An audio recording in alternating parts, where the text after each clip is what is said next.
إن الحمد لله نحمده ونستعينه ونستغفره ونعوذ بالله من شرور أنفسنا ومن سيئات أعمالنا.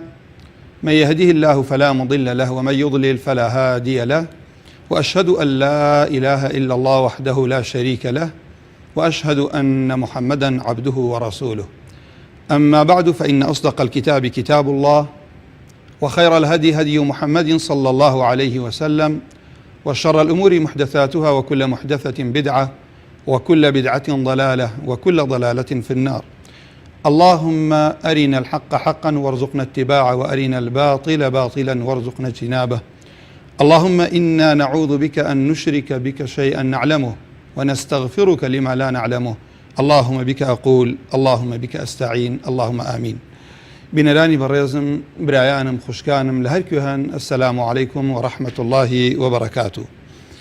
بپشتیوانی خوای پەروەردگار لە بەرنامەی جوان خوێندنەوەی قورئانە دێمەوە خزمەتتان بەو هیوایە بەو ئومێدەی خوای پەروەردگار بە فەضلی خۆی وامان لێ بکا بمان کا بە ئەهلی قورئان.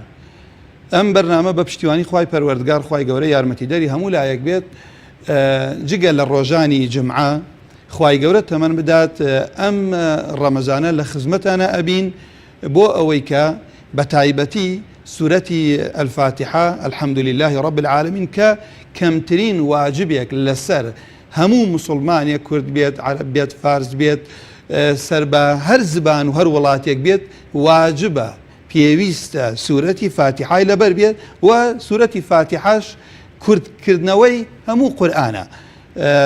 چونکە نوێژ فەرضی عینە لەسەرمان، نوێژیش ڕوکن تایە خوێندنەوەی سورەتی فاتحایە. پاشان سورەتی ئیخلاص لەبەرەوەی زۆر لە مسلمانان لەبەریانە، قل هو الله أحد ومعوذتين قل أعوذ برب الناس قل أعوذ برب الفلق لەگەڵ آية الكرسي کە سنەتە بەیانیان و ئێواران بخوێنرێت، سنەتە آية الكرسي لە پاش هەموو نوێژەکان بخوێنرێت، کەوا بوو زۆربەی مسلمانان کە ئەم آية الكرسییان لەبەرە. ئێمە هەوڵ ئەدەین لەم بەرنامە بە پشتیوانی خوای پەروەردگار لە ماوەی ئەم ڕەمەزانە هەوڵ بدەین بتوانین خزمەتێکی کەمی بینەرانی خۆمان بکەین، برایانمان خوشکانمان، بە تایبەتی ئەوانەی کە لەوە ئەچێ بەهۆی تەمەنیانەوە بەهۆی سەرقاڵیانەوە نەتوانن بڕۆن لای مامۆستایەک یا لە سنتەرێ یا لە مزگەوتێک بخوێنن، کە ئەوش ئەمن داوام وایە هەموو برایەک هەموو خوشکێ ئەوەنە کات بۆ خۆی دروستکە کە سەرقاڵی ئەوە بێ نوێژی خۆی چۆن بە شێوەیەکی ڕەوان بخوێنێ کە پێغەمبەری ئازیز صلی الله علیه وسلم خوێندوێتی و هاوڵانی فێر کردووە. بەڵام لە ڕوویەکی کەشەوە هەر برایەکی کە هەر خوشکێکی کە ئەگە حتا بێوێت لە باقی ڕیوایەتەکان بخوێنێت، نافع ئەخوێنێ، وەرشە خوێنێ، قالون ئەخوێنێت، ئیبن کەثیر ئەخوێنێت، ئیبن عامر ئەخوێنێت، حەمزە ئەخوێنێت، کیسایی و قوڕای عەشرە هەر ڕیوایەتێک ئەخوێنێ ئەتوانێ بیخوێنێ. بەڵام و کاتە ئاەتەکەمان بۆ دیاریکە بڵێ لە لاپەڕی ئەوەنە ئاەت لەبەرەوەی بەرنامەکەش کاتی کەمەوێت چەند ئاەتێکی دیاریکرا و بخوێنێ. جا بە پشتیوانی خوای پەروەردگار خوای گەورە یارمەتیدەری هەموو لایەک بێ، ئەمڕۆ پێشەکیەک لە ئەوەی کە فەضلی ئەم قورئانە چییە، و ئینشاءڵڵا لە بەرنامەکانی داهاتوودا بە پشتیوانی خوای پەروەردگار زۆر بە شێوازێکی سەریع نەک بە وردکاری هەوڵ ئەدەین ئێمە چی بکەین؟ هەوڵ ئەدەین ئێمە مقدمەی ئیبن جەزەری بە سەریع شەرح بکەین، پاشان بێمە سەر ئەوەی کە ئەگەر پەیوەندی هەبوو پەیوەندیەکان وەربگرین. ئەمڕۆ بە یارمەتی خوای پەروەردگار ئەو پێشەکیە باس ئەکەین و بە پشتیوانی خوای پەروەردگار ئەڵێین الحەمد لله. خوای پەروەردگار ستایش دەکرێ، حەمد دەکرێ بە دوو هۆ. هۆی یەکەمیان لەبەرەوە خوای پەروەردگار خۆی لذاتی شایستەی حەمد و ثەنایە لە هەموو شتێکیە، تەنها خوایە هەموو شتێکی لە جێگای خۆی دانراوە. خوای پەروەردگار کە فەرمی الحەمد لله رب العالمین. پاشان خوای پەروەردگار عەزە وەجەل حەمد و ستایش ئەکرێ لەسەر چاکە و نیعمەتەکانی بۆ بەندە. گەورەترین نیعمەتی خوای پەروەردگار بۆ بەندەکانی بریتە لە کتابەکەی کە قورئانە، وەکو لە سورەتی الکەهف فەرمێت بسم الله الرحمن الرحیم الحمد لله الذي أنزل على عبده الكتاب ولم يجعل له عوجا قيما. کەوا بوو ستایشی خوای گەورە کرێت لەسەر ئەوەی ذاتی ئەڵڵا لە هەموو شتێکە شایستەی حەمد و ستایشە. پاشان خوای پەروەردگار ستایش ئەکرێ لەسەر چی؟ لەسەر چاکەکانی. گەورەترین چاکەی خوای پەروەردگار ئەو بەرنامە و کتابەیە کە ناردوێتی بۆمان وەکو باسم کرد کە خوای گەورە فەرمێ کتابی عیمە القورآن وەلەم یەجعل لەه عیوەجا. ئەم قورئانە لە حکمیە، لە بڕیاریە، لە هەواڵیە، هیچ لاریەکی تیان نیە قەیمە. ئەمەیان بۆ تەوکیدە لە پێشان نەفی ئەوەی لێ کرد کە قورئان دوو ئایەتی دژی یەک بێت، بڕیارێکی جێبەجێ نەبێت، وعدێکی نەیەتە دی. لەولاوە پێمان ئەڵێ قەیمە ئەم قورئانە نەفی ئەوەی لێ کرد کە قورئان هیچ هەڵە و لاریەکی تیانە ڕاستیشە. کەوا بوو حەمدی خوای پەروەردگار، خوای پەروەردگار ستایشی خۆی ئەکا لەسەر ئەو کتابەی کە بۆ ئێمەی دابەزاندووە. ئێمەش واجبە لەسەرمان شوێنی ئەو کتابە بکەوین بۆ ئەوەی هەڵسو کەوتمان جوان بێ بە جوانی ئەو کتابە. هەروەها خوای پەروەردگار عەزە وەجەل پێمانە فەرمێت إن هذا القرآن يهدي للتي هي أقوم. نفرمي أقوم منهجا، أفرمي براستي أم قرآن رينماي أكا بو أوشتيك راسترين اشتكانا. كوابو وكو زانایان مفسرین پێمان ئەفەرمون لێرە بە مطلقی هێنایی، شتێکی دیاری نەکرد بڵێ سلوک، ڕاستترین سلوک، منهج ڕاستترین منهج، بیر و باوەڕ ڕاستین بیر و باوەڕ. بۆ ئەمە لە ڕووی بەلاغەوە کە حەذف کراوە ئەو کاتە هیچ شتێک وەکو ئەمە جێگەی خۆی نەئەگرت، فەساحەت و بەلاغەتی نەبوو کە خوای پەروەردگار بە مطلقی هێناوێتی. کەوا بوو تۆتەوێ لە ژیانتە لە بیر و باوەڕ هیچ بیر و باوەڕێک ڕاستنی وەکەوەی قورئان ڕێنمایی بۆ ئەکات، هیچ هەڵس و کەوت و سلوکێک ڕاستنی وەکەوەی کە قورئان ڕێنمایی بۆ ئەکات، هیچ پەروەردەیەک ڕاست نییە، هیچ یاسایەک لە ئیقتیسادە، لە سیاسەتە، لە بەڕێوەبردننی وڵاتە وەکەوەی کە قورئان ڕێنمایی بۆ ئەکات. کە ئەو قورئان بەرنامەی خوای پەروەردگار و کەلامی خوای پەروەردگارە عەزە وەجەل. هەروەها خوای گەورە بۆ خاتری ئیسمی عەظەمی خۆی هەمومان وا لێ بکا ئێمە چی بکەین؟ هەوڵدەین ببین بە ئەهلی قورئان. کە ببووین بە ئەهلی قورئان ئەبین بە کەسانێک کە خوای پەروەردگار هەڵتە بژێرێت تایبەتی بە خوای پەروەردگارەوە. چونکە پێغەمبەری ئازیز صلی الله عليه وسلم پێمانە فەرمیێ إن لله أهلين من الناس. بەڕاستی لە خەڵکانە کەسانی هەن ئەهلن بۆ خوای پەروەردگار. چۆن تەفسیری کەین؟ یەکسەر هاوڵان پرسیاریان کرد قالوا يا رسول الله من هم؟ کێن ئەوانن؟ ئێستا چۆن لله المثل الأعلى تەشبیه نەبێ، هەر کەسێک وەمەڵی خەڵکێ تایبەت بەخۆی وەڵێ و ئەهلی فلانە کەسە. ئەمە لەبەر ڕێز و حرمەت لله المثل الأعلى هنا بەشێرێت هەمووی عەبدی خوای پەروەردگارە عەزە وەجەل. کەوا فەرمێ قال هم أهل القرآن أهل الله وخاصته. پێغەمبەری ئازیز صلی الله عليه وسلم فەرمی ئەوانە ئەهلی قورئانن، ئەوانن کە تای خوای پەروەردگار هەڵی بژاردون، تایبەتی کردوون بە خۆی وەخوای پەروەردگار عەزە وەجەل. کەوا بوو لێرە ئەهلی قورئان ئەوانن کە قورئانە خوێنن، ئەوانن کە قورئان لەبەر ئەکەن، ئەوانن کە ئیش بە قورئانەکەن، ئەوانن کە خوای پەروەردگار عەزە وەجەل تایبەتی کردوون بە خۆشەویستی خۆی، بە ڕێنمایی تایبەتیان ئەکات خوای پەروەردگار عەزە وەجەل. ئەوە شەرەفێکی گەورەیە کەسێک بتوانێت لله المثل الأعلى، کەسێک لە زانایەک، لە دەسەڵاتدارێک، لە کەسێکی ناوبانگ نزیکە بێتەوە هەست بە خۆشی و عزت و فەخرێک ئەکات. لله المثل الأعلى چی فەخرێ هەیە وەکو ئەوە گەورە و پیرۆز بێ کە خوای پەروەردگار هەڵت بژێرێت بەوەی کە بڵێ إن لله أهلين من الناس. لەناو خەڵکیە کەسانی هەن خوا تایبەتمەندی کردوون، خوای پەروەردگار بە ئەهلی خۆی باسی کردوون کە ئەهلی قورئانن، ئەوانن کە قورئان بە زبانیان پاراوەکەن بە قورئان و کردەوەی ڕۆژانەشیان بە قورئان جوانەکەن. عامری کوڕی قاتلە فەرمێت نافعی کوڕی عەبدولحارث گەشتە ئیمامی عومەر لە عوسفان. ئیمامی عومەر ئەم پیاوەی کردبوو بە لێپرساوی مەکە. لەوێ کە پێی گەشت فەرمووی کێت کردبێتەوە جێنشینی خۆت لە مەکە؟ ئەویش فەرمووی ئیبن ئەبزا. فەرمووی ئیبن ئەبزا کێیە؟ فەرمووی ئیبن ئەبزا مەولەن من مەوالینە، یەکێکە لە بەندەیەکە لە بەندەکانمان. فەرمووی فاستەخلەفتە عەلەیهم مەولا، مەکە بەو پیرۆزیە و ئەهلی مەکە بەندەیەکت کردوتە لێپرساوی؟ ئەویش فەرمووی ئەی ئەمیری ئیمانداران إنه قارئ لكتاب الله عز وجل. ئەمە زانایە بە کتابی خوای پەروەردگار عەزە وەجەل. قارئ لێرە عیم زانایە بە کتابی خوای پەروەردگار. وإنه عالم بالفرائض، ئەمە زانایە بە علمی ميراث زانایە بە علمی فرائض کە نیوەی علمە. انجا فرمي قال عمر أما إن نبيكم صلى الله عليه وسلم براستي بيغمبر صلى الله بيغمبر كتان فرميتي إن الله يرفع بهذا الكتاب أقواما ويضع به آخرين. إبراهيم مسلم روايتي كذا براسي خواي پروردگار كساني بم قرآن ريز دارك بلداريك برزي أكاتو ريز حرمتي زيادك وكساني كيش بهوي پشت كردنيان لم قرآن ودجايتي قرآن خواي پروردگار بالريز يانكاو أيان خات خواي پروردگار همو لا يكمان ريز داركاو همو لا يكمان لهمو شكستي وهمو خرابة وهمو ناشرين يك بپاريزيت آمين يا رب العالمين.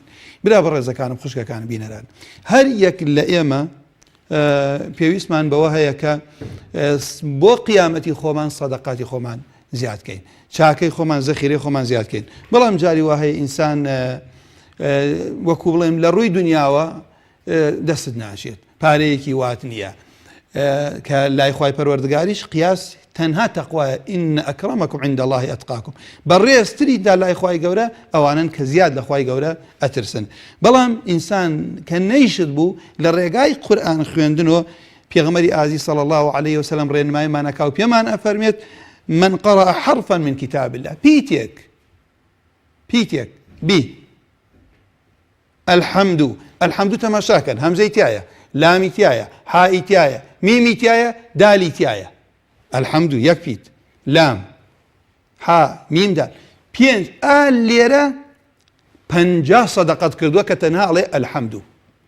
من قرأ حرفا من كتاب الله فله به حسنة يك حسنة بو أنوسري والحسنة بعشر أمثالها.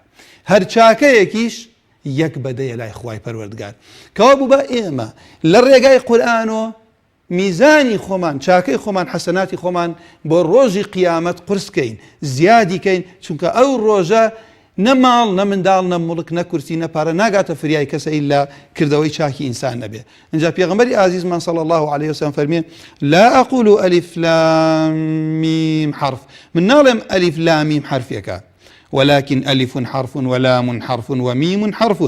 ام فرمود امام الترمذي روايتك فرموديك صحيح كابل الف لام مسي صدقت دس اكبه تو ولا روجي قيامتي شيء انسان هركس الى دنيا شتيك لا لله المثل على ده صلاه دارك نزيك كاتو بلام للروجي قيامته باهل قران بهاولي قران فرمي اقرا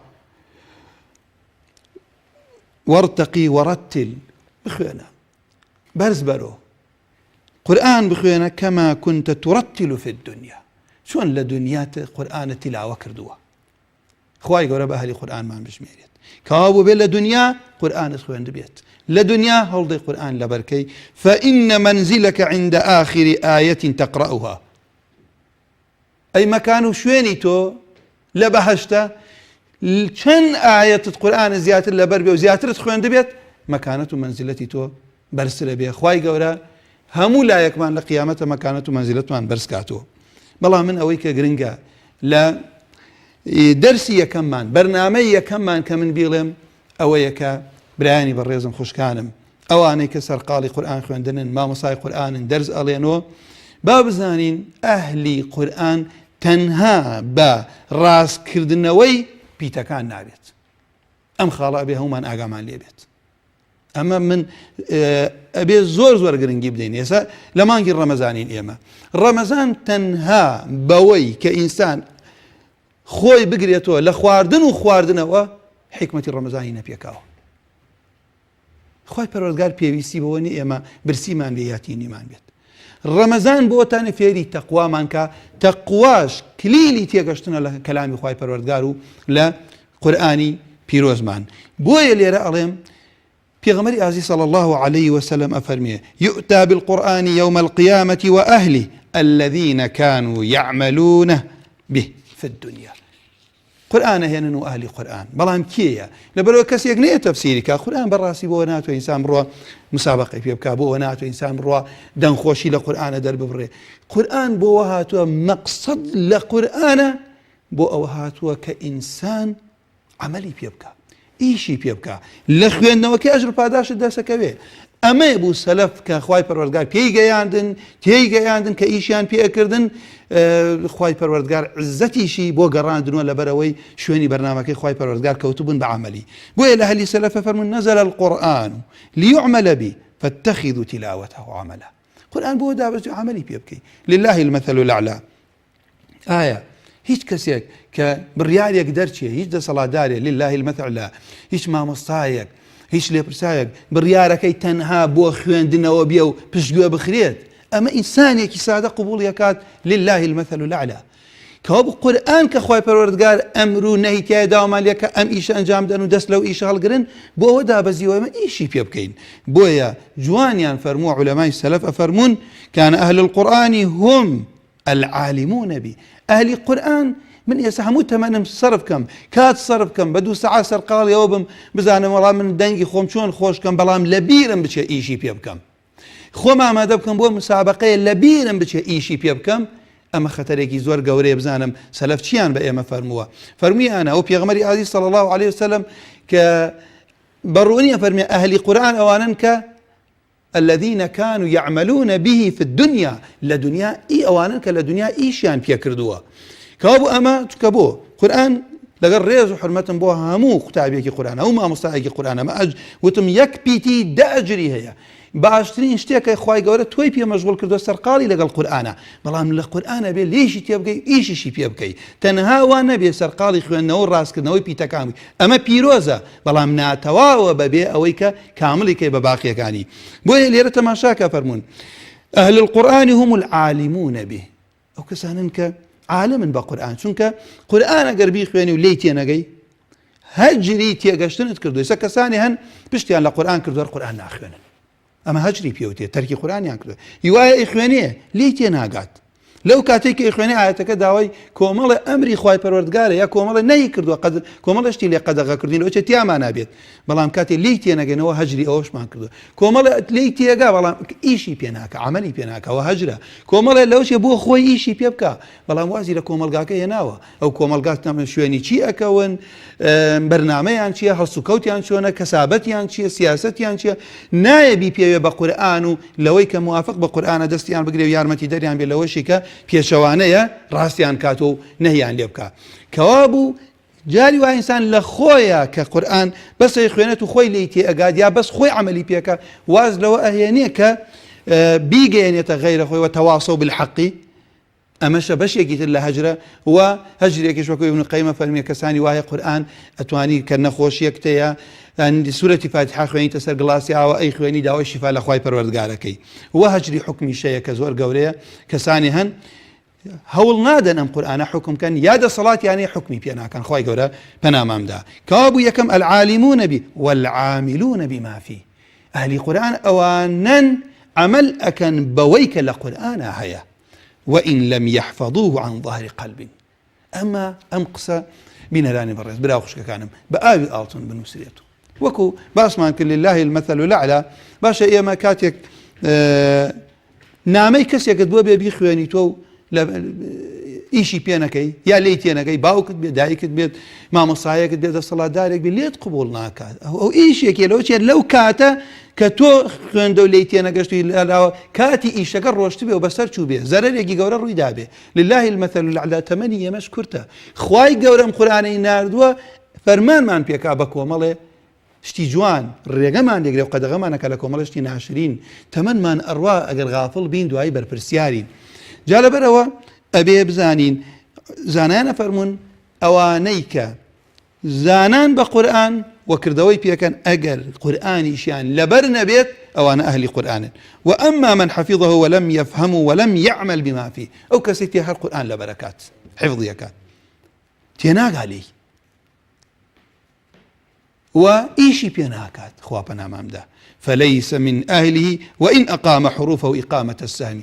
لا بەپێ ئەو فەرمودەی پێغەمبەر صلی الله علیه وسلم کە ئیشی پێ نەکردووە ئەهلی قورئان نییە ئەگەر پیتەکانی هەمووی ڕاست کاتۆ وەکو چۆن تیرێک لە قەوسەکەی دەرچێت ئاوا قورئان بە پاراوی لەسەر زبانی بێتە دەرە بەڵام لی تێنەگا و ئیشی پێنەکات خوا پەنامەمدا زانانی سەلەفە فەرموون ئەمە ئەهلی قورئانی کەوابوو ئەمە مانای وانیسان هەوڵ نەدا قورئان فێر بێ یان قورئان لەبەرکە ئەمەوێ بە کاملی وەکو خۆی وەری بگری کە ئیشی پێ بکەی ئەم قورئانە ئەگینا خوا پەنامەمدا کەسانی وان کەسابەتیان کەوتۆتە سەر قورئانی پیرۆز بەڵام پێغەمبەری خوا صلی الله عليه وسلم وریامان کاتۆ لەو شەڕە گەورە ئەو کەسەی بە قورئان پەیاکە پارەی حرام دەرخواردی مناڵەکانی کات ڕۆژێکیان عیمرانی کوڕی حوسەین تێپەڕی بەلای کەسێکە قورئانی خوێن پاشان داوای شتێکی کرد لەسەر قورئان خوێندنەکەی فاسترجع فەرمی ئینا لله وئینا إليه راجعون فەرمی يعني ئەمە وەکو مصیبەتێک تەماشای کرد اینجا لێرە ثم قال سمعت رسول الله صلى الله عليه وسلم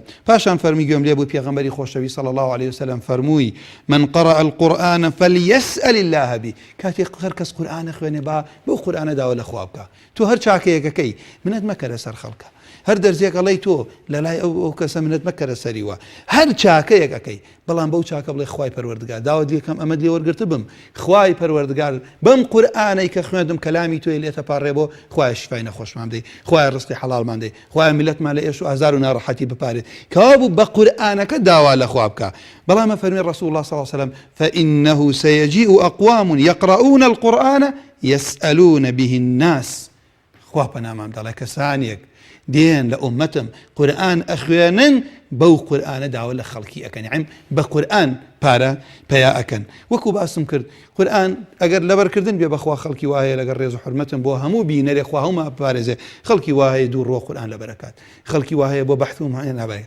خەڵکی وایە عولەما فەرمون خەڵکی وایە بێ باوەڕ قورئان لەبەرکات چونکە پێغەمبەری ئازیز صلی الله عليه وسلم باسەکە کە منافق قورئان ئەخوێنێت بۆنی خۆشە بۆ نەکەی وانە کەوابوو لێرە شرط ئەوەیە ئێمە قورئان بەو شێوە بخوێنین کە قورئان و سنت باسی هەڵگرانی قورئانی پیرۆز ئەکەن بۆی عەبدوڵای کوڕی مەسعود فەرمێ أنزل القرآن ليعملوا به فاتخذوا دراسته عملا قورئان بۆیە دابەزیوە لەبەرەوەی عملی پێ بکەن بەڵام خوا پەنامەندا فەرمیێ هیواتانەیە ئەمە لێرە ئامۆژگاریە بۆ خۆم بۆ هەموو براو خوشکێک بۆ هەموو بینەرێک باش ئاگامان لەم قسە بێ کا فەرمی هیواتانەیە إن أحدهم ليقرأ من فاتحته إلى خاتمته ما يسقط منه حرفا وقد أسقط العمل به خوا پەنامەندا هیوا هەیە لە فاتحەی قورئان تاوەکو خاتیمەی سوورەتی ئەنناس قورئانە خوێنێ پیتێکی لێ ناکەوێتە خوارەوە بەڵام عمل ئیشکردن بە قورئانی لێ کەوتۆتە خوارەوە لە کۆتایی ئەم پێشەکیە کە دواتر وەکو باسمان کردن بەرنامەکەمان وایە کە ئێمە ئینشاڵڵا سوورەتی فاتحە بە پشتیوانی خوای پەروەردگار ڕاستەکەینەوە ئەی خوێنین مەمەستم خوێندنەوەکە هەر برایە هەر خوشکێکە بۆمان بخوێنێتەوە ئەگەر تێبینیەکی لەسەر بوو ئینشاڵڵا بۆی ڕاستەکەینەوە بۆی شەوا ئەڵێم لەبەرەوەی سوورەتی فاتحە ڕوکنە هەموو مسلمانێک لەبەرێتی زیاتر بەرنامەکە ئێمەش بۆ ڕاستکردنەوەی ئەو برا خوشکانەیەکە لە شوێنێک نەیان خوێندووە ئێستا بتوانن لێرە ئینشاڵڵا ئیستیفادە بکە ئێمە هەوڵ ئەدەین ئەو تێبینیانە هەبێ لەسەر خوێندنەوەکەی باسی بکەین بە پشتیوانی خوای پەروەردگار بەڵام برایە کە خۆی بەباشی ئەیزانێ احتیمالە وەکو پێویست ئەوە کەمتر ئیستیفادە لە ئێمە بکات بەڵام کەسێ سەرقاڵ بوو بێت کەسێ مەجای خوێندنی نەبوو بێت ئەوە ئینشاءڵڵا توانێت ئیستیفادەی باشمان لێ بکات بە پشتیوانی خوای پەروەردگار کۆتایی ئەم پێشەکێش هێنم کەوتمان ئەم بەرنامەمان ئینشاءڵڵا بە سەریعی مقدمەی ئیبن جەزەری تیا شەرحەکەین پاشان سوورەتی فاتحە سوورەتی ئیخلاص قل هو الله أحد قل أعوذ برب الناس قل أعوذ برب الفلق معوذتين لقل آية الكرسي لماوي أم رمضان جقل لجمعان بپشتیوانی خوای پەروەردگار میوانتانە بین لە سەعات پێنجی ئێوارانەوە تاوەکو 40 دقەیەک 50 دقەیە ئەوەی کە خوای گەورە یارمەتیماندا لە خزمەتانە بین و ئەو کاتێش ئینشاءڵڵا گوێتان لێ ئەگرین و ئینشاءڵڵا خوای گەورەش لە من و ئێوەشی وەربگرێت واشمان لێ بکە ئەهلی قورئان بن بەڵام من پێشەکە بۆ فەرموودەتەوەکەم کە لە صحیحین هاتووە صحيح أبو داود الترمذي هاتوا أبو موسى الأشعري فرميت بيغمري عزيز صلى الله عليه وسلم فرميت إن من إجلال الله إكرام ذي الشيبة المسلم وحامل القرآن غير الغالي فيه والجاف عنه وإكرام ذي السلطان المقسط الشيخ الباني فرموديكي حسنا لا خوا بقورة قرتنو تعظيمي خوايا کەسێک کە ڕێز لە کەسانی ڕیسپی و بەتەمەن بکرن ئەم دینە چۆن فێری ئەومانەکە ڕێز لە گەورەی خۆمان بگرین بە ڕەحمیش بن بەرامبەر بچووکەکە. شایەتی من تایە ئەمەیە کە ئەفەرمێ و هەروەها لە گەورەگرتنی خوای گەورە بە گەورە ئەگریت و تعظیمی ئەەکەی خوای پەروەردگار لە تعظیمکردنی خوایە کە تۆ ڕێز بگری لە هەڵگرانی قورئان، ئەوانەی حافظی قورئانە. بەڵام کێ ئەمەش لێرە پێغەمبەری خوا نەیوت هەر کەسێ قورئان لەبەرکە تاوە بەس، ئەوانەی کە غەیری الغالیفی، ئەوانەی کە زیادە ڕەوی لە قورئان ناکەن. یعنی هەندێک ئایەتەیە ماناکەی لای خوای پەروەردگارە، تۆ مەڕۆ زیادە ڕەوی بکەن لە خۆتۆ مانای بۆ دانێ، وەکو پیتەکانی بدایەتی قورئان ئەلیف لام میم نون قاف ئەمانە، یان ئەوانەی متشابهن، یان بڕۆی حتا مبالغە بکەی لە خوێندنەوەی. پێغەمبەری ئازیز چۆن هێناوێتی بۆ هاوڵان ئێمە شواوەری بگرین کەوا بوو غولو نەکەی لە قورئانە، زیادە ڕەوی نەکەی، تەجاوزی سنووری خۆی نەکەی، وەلجافی عن لە قورئانیش دوور نەکەیت و ئیشی پێ نەکەیت. جاری وایە کو باسمان کە هیوایە نایخوێنێ، هیوایە هەوڵ نادا لێی تێبگا، هیوایە کردەوەی پێ ناکە، هیوایە هەوڵ نادا کە ببێ بە مەنهەجی ژیان. ئەمە لێرە پێشەکیەک بوو داواکەم لە خوای پەروەردگار بۆ خاتری اسمی عەڵەمی خۆی یارمەتی دەری هەموو لایەکمان بێ بۆ ئەوەی کە ئێمە ئینشاءڵڵا ببین بە ئەهلی قورئان و خوای گەورە لە من و ئێوەشی وەربگرێ. ئێستا سوورەتی فاتحە ئەخوێنین، هەرچەندە ئەو دەنگە لە من پشراوە باوەبرانەی کۆنتڕۆل بزانن، ئەگەر بتوانین ئینشاءڵڵا ئەو سەماعەت چاکەن، ئەگەر برایە خوشکێ پەیوەندی کرد باوەکو ئینشاءڵڵا وەری بگرین. سوورەتی فاتحە ئەخوێنین بە پشتیوانی خوای پەروەردگار، دواتر ئینشاءڵڵا ئەگەر پەیوەندی هەبوو وەریەگرین و ئەو بە پێی توانە ڕاستیەکەینەوە ئینشاءڵڵا.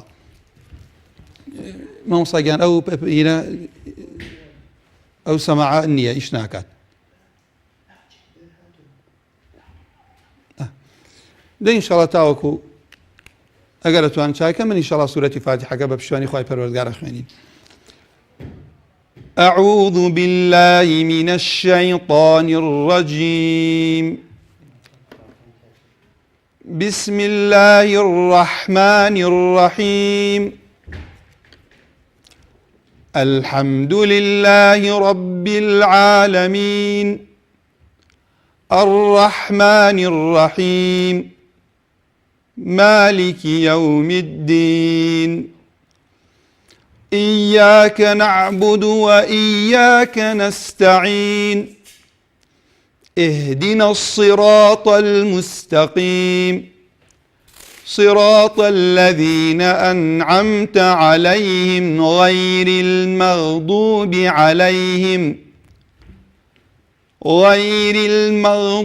عليهم ولا الضالين.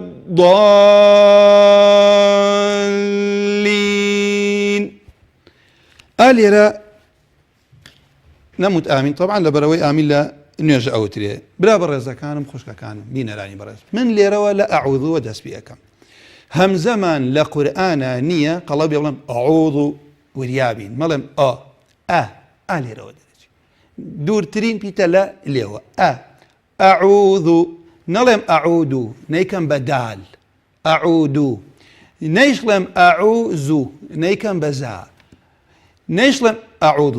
کابوو لێرە چوار تێبینیمان هەیە لەسەر خوێندنەوەی ئەعوذ. یەکەم هەمزەکە قەڵەو نەکەم، ئەعوذ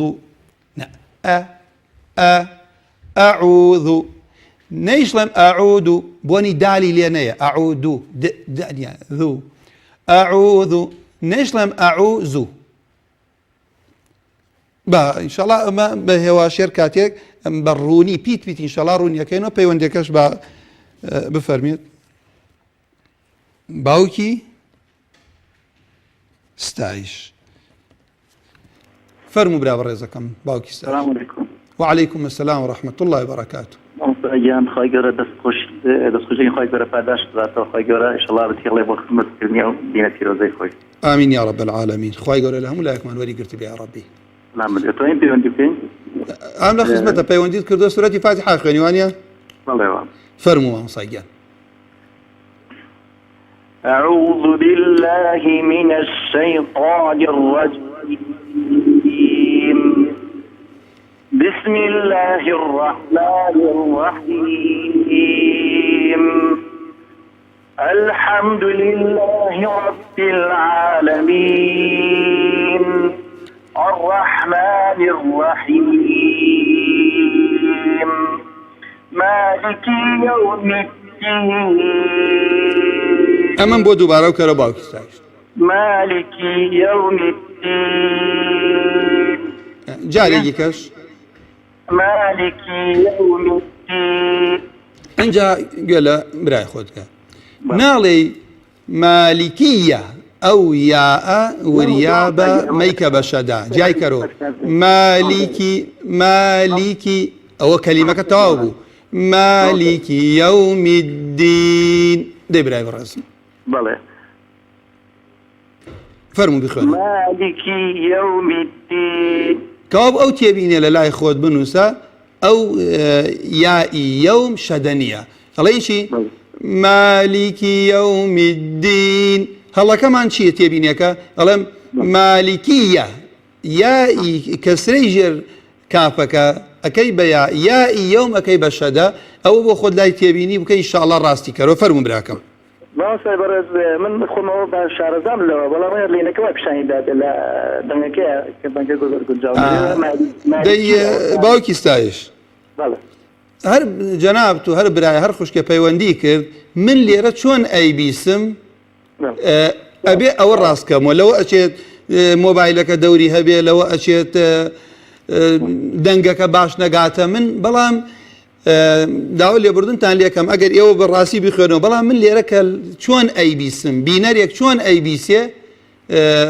ئەبێ منە ئەو تێبینەی خۆم بڵێم باشە برا بەڕێزەکەم ئینشاءڵڵا پاداشتیشت لای خوای پەروەردگارە خوا لێت ڕازی بێ یا ڕەبی فەرموو براکەم تاویکە لە مالکێکەوە دەستپێڵتینەوە بەڵێ مالکی یوم الدین ئەم جارێش بۆم بخوێنەرە باو کاتەکەم مالك يوم الدين فەرموو إياك نعبد وإياك نستعين مامۆستای خۆشەویستم باوکی ستایش بەڵێ گوێ لە برای خۆت بگرە طبعاً من ساڵانی پێشوشکان بەڕامە هەموو بووە هەندێک برا و خۆشک لەوەشی خۆشیان ئاستیان باش بێ ئەگەر هەڵەیەک بکەن لەوە ئەچێت دەیان کەس سەدان کەس لە ڕێگای ئەوە بۆی ڕاست بێتەوە ئەژر و پاداشتێکی دەستەکە دوو لەوە ئەچێت برایەکی شەر خۆی ڕاست بیخوێنێتەوە بەس خۆی هەڵەیە بکە لەبەر ئەوەی خەڵکەکە ئیاکە من ێسەر باسیش مەکرد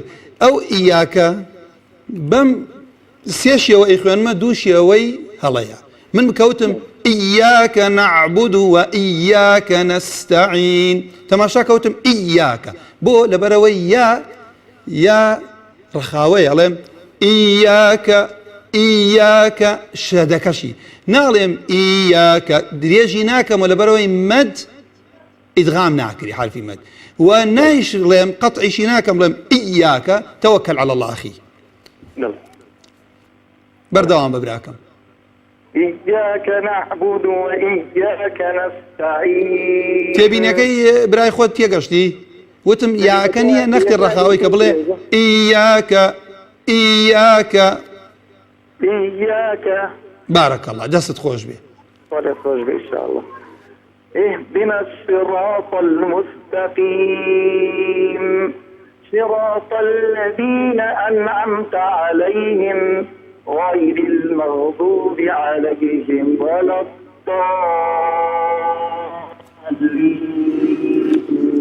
دەستەکانت خۆش بێ من دوو تێبینی کەش ئەڵێم بەس ئێهدینەم بە تەنابۆ بخوێنەوە ئێهدینە ولا اهدنا تاوی کە بۆم ئەو ئاەتە اهدنا الصراط المستقيم ئەم ها بەڕاستی لەبەرەوەی پیتێکی لاوازە پێشوەختە بێ ئینسان خۆی بۆ ئامادە بکات لەبەرەوە یەکەم نەیکەی بە قەلقەلە نەڵێم بوو بە قەلقەلە دوو ئەبێ نەختێک پیتەکە نیە درێژکەمەوە حەقی خۆی بەمێ لە ڕەخاوەکەی اهدنا الصراط المستقيم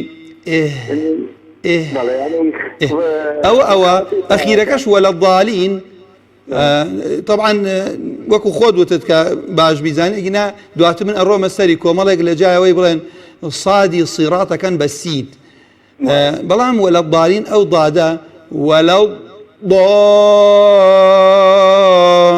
الضالین ئەو ئینسان ئاگای لە ئیستیعلاءەکەی بێت دەستت خۆش بێت و خوای گەورە پاداشی خێرت داتوە براکەم خوا لەگەڵ ڕازی بێت.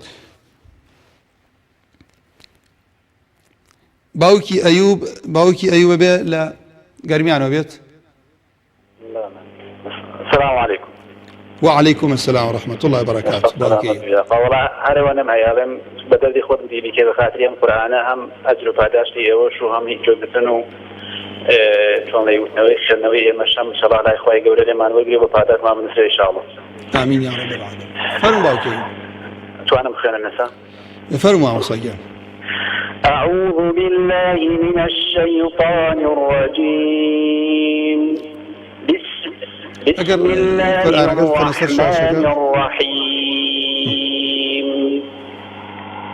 الحمد لله رب العالمين الرحمن الرحيم مالك يوم الدين إياك نعبد وإياك نستعين اهدنا الصراط المستقيم صراط الذين أنعمت عليهم غير المغضوب عليهم ولا الضالين.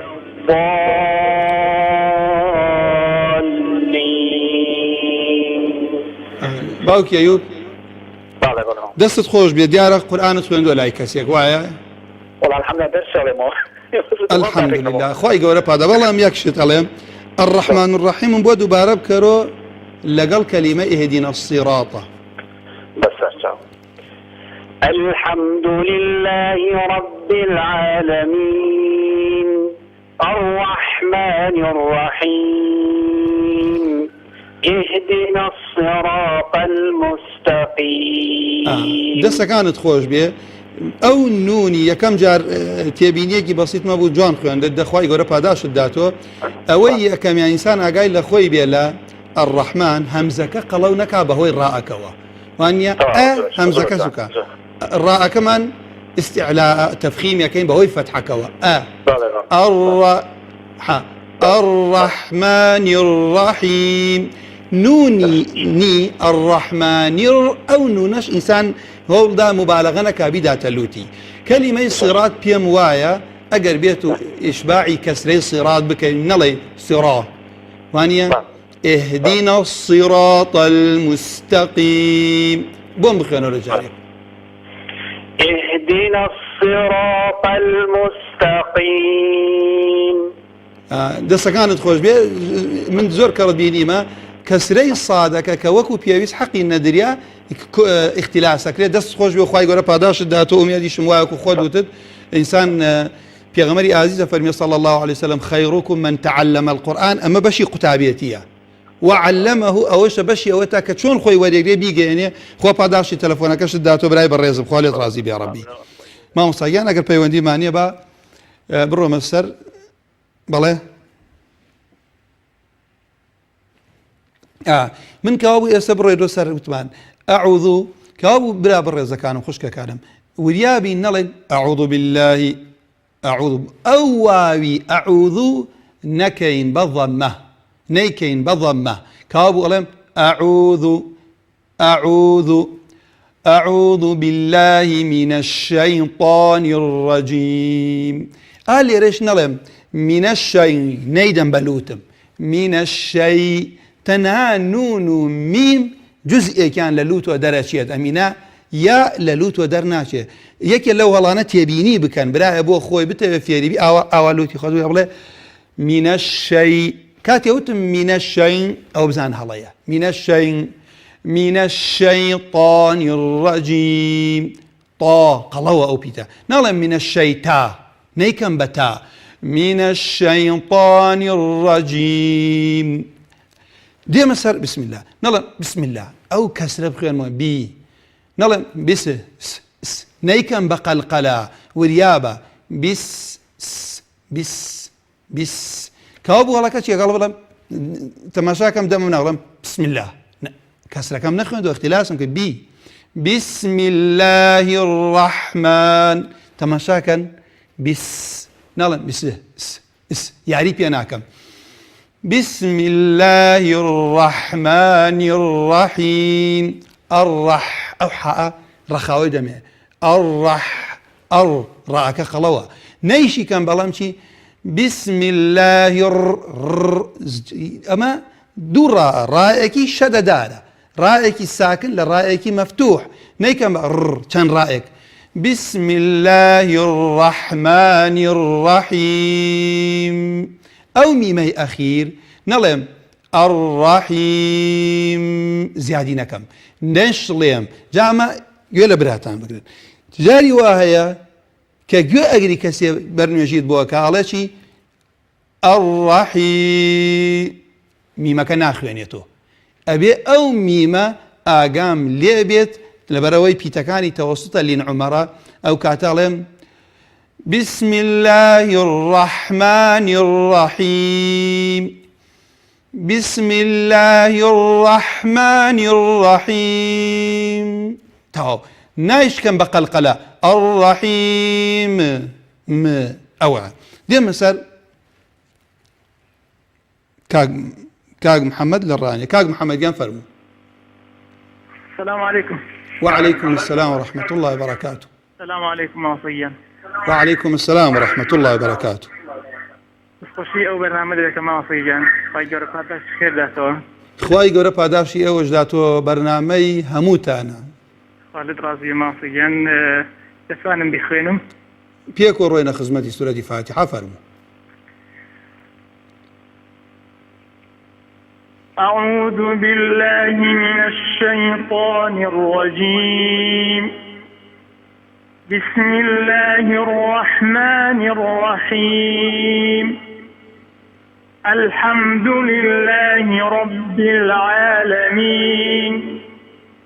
الرحمن الرحيم. مالك يوم الدين.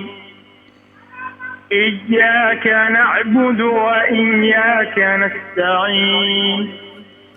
اهدنا الصراط المستقيم صراط الذين أنعمت عليهم غير المغضوب عليهم ولا الضالين. كاغ محمديان الرحمن أو آياتي الرحمن الرحيم دوباره بكرو راءكت نختي تفخيمك براي بريزم الرحمن الرحيم ديكاك محمد جان الرحمن الرحيم. إياك نعبد الرحمن الرحيم. بله بردوام با بردوام با الرحمن الرحيم. سورتك تواويك مالك يوم الدين. كسر كان مالك يوم الدين يا كم جاز جوان خوندت يستبر آياتي دعاء مخنا إياك نعبد وإياك نستعين. كاك محمد جان بینتە کەوابوو ئەمە قیاس نییە ئێستا خوا پاداشتان داتووە خوا پاداشتی ئەم برایانەش داتووە لە پشتی کامرەوە کە ئەوە دێن ئەم خزمەتە ئەکەن لەو ڕۆوە ئێستا جاری پێش و هەندێک کەلیمەکە بە باشی خوێنی تۆ خەڵکی ئێسفادە لێکا بەڵام لەوەی کە تێبینیمان بێ لە ڕێگای تۆ خەڵکێرێ ئیاکە نییە جاری دووەم ئێستا ئیاکەت باشە ئیاکە ناڵێم ئیاکە هەموو برایەک هەموو ئەو مامۆسانەی کە بەرنمێژیەکە نەڵێن إياك قطعي نكا إياك نعلم إياك إنجاك باوكي محمد بلد ما وصية لسر عليهم راموسا أو آية بو تواوكا صراط الذين أنعمت عليهم غير المغضوب عليهم ولا أبو واموت يما بعام خومان بهوي كمين نفسمان وآواي خين ولين صراط الذين أنعمت عليهم أو سين ليرة أو شويني وسانية أجر هنا سمنا ماشي كم صراط الذين أنعمت عليهم غير المغضوب عليهم ألوي أوسم دعاي دس فيها كم ولمشي غير المغضوب عليهم ولا الضالين باشا برا برزكم دس كانت خوش بيت خواي قرب هذا شداته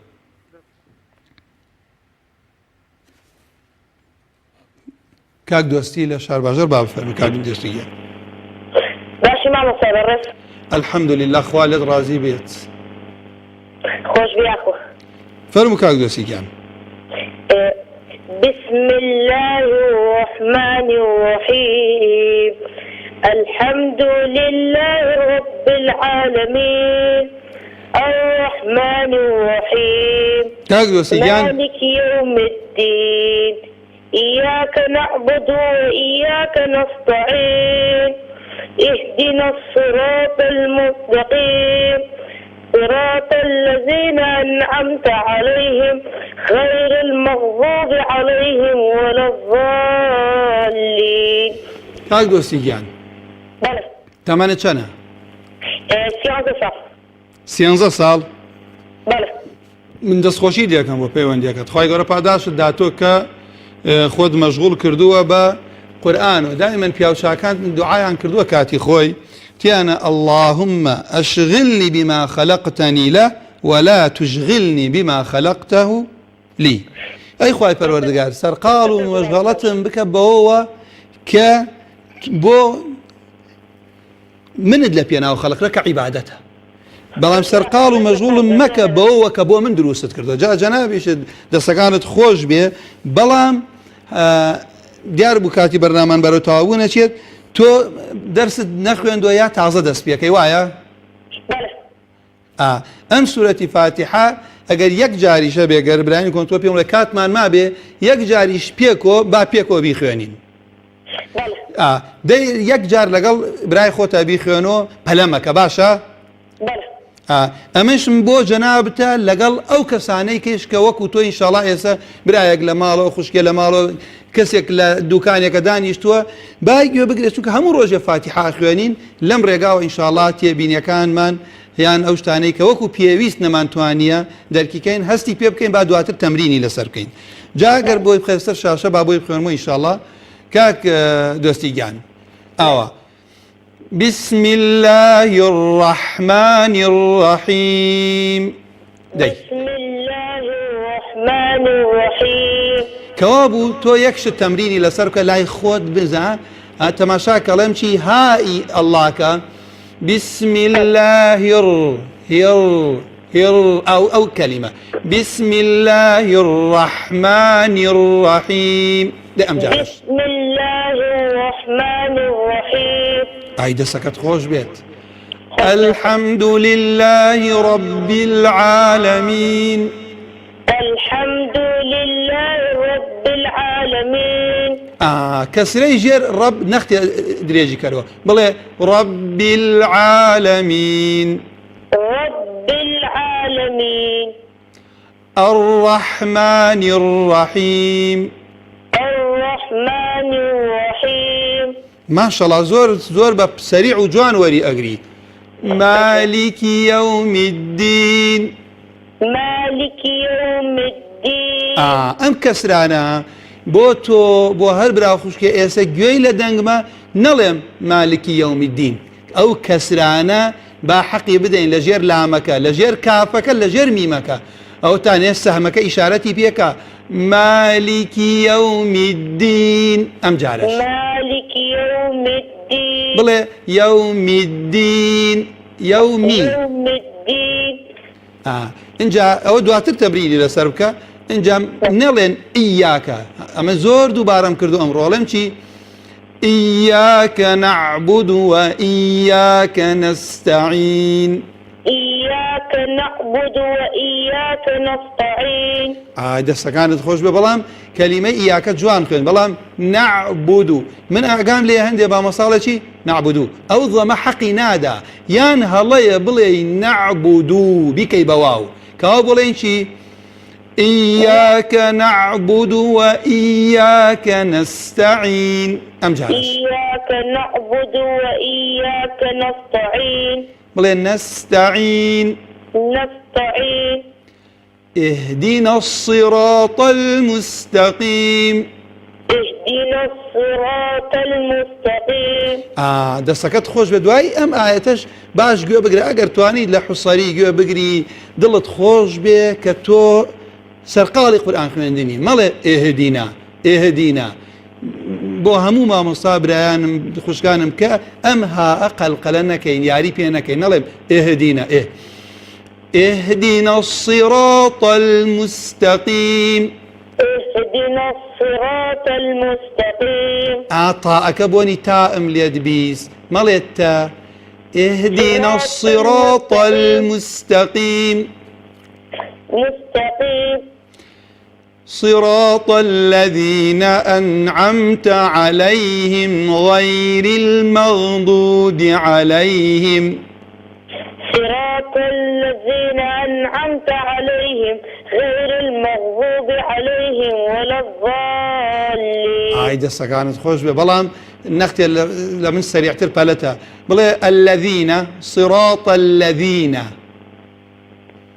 صراط الذين صراط الذين صراط الذين أي ما شاء الله دسكت خوش بيه أنعمت عليهم أنعمت عليهم كاك دوستي جان أزاني من أبي سم هندي كسلتي صراط الذين أنعمت أو همزة ناخوينيتو أنعمت وكوتم أجر هنا سما النبو تال سرشي أوسين عليهم يدوهم صراط الذين أنعمت عليهم غير المغضوب عليهم على أوسم إن جاء دوام جاردية مولاهم شي غير المغضوب عليهم ولا الضالين صراط الذين أنعمت عليهم غير المغضوب عليهم ولا الضالين من لبروي كاتي برنامجم تاو كاك دوستيجان بس أو عليهم إن شاء الله أميدكم أما بيشكيك بيبو أوي بخيني ببي بزخيرية بو خوتو بو دايكو باوكر بلام أوي كمن باسم كرد كابو وريا بين الصراط نكين بالسيرات أما يكم طاعك نكين بتابلين صراط الذين أنا صراط الذين أنعمت عليهم نرم صراط الذين أنعمت عليهم نرم نرم شيء قلوة غير نلم أو ميما قلونك ما أما أمر رمضان ببشتواني خواهي قولا لخزمتانا هر دوباري كينو لو شي احتمالا أو أنا دوباري كينو قردن ما نازا كان هندي بينارو براو خوش كان توشي ملالو بيتاقتي ببن بلام لبر أوي ملايين كسر مسلمانان أم سورة أخوانو واجبي شا أم سورة مان لبر بيت ولا ننجي ببي أم سورة دروسنية هول أدين إن شاء الله ئەگە برایە خۆی ئێزانێ لەو زۆر دووبارەکردنەوەی ئینشاءالله گەردنمان نازاکاو بێتاقەت نەبێ کاو بوو پێشەوەی بەرنامەکە تاکەم ئەڵێم چی نەڵێم غا بڵێم چی غایر نەڵێم ما خۆ تۆ ناڵێ یایم کاتێ ناڵێ ماما ئەڵێ ماما غير المغضوب عليهم ولا الضالينش ئاگامان لێ بێ ولو جا قلب استعلاك اللي بيرنتشه ولا الضالين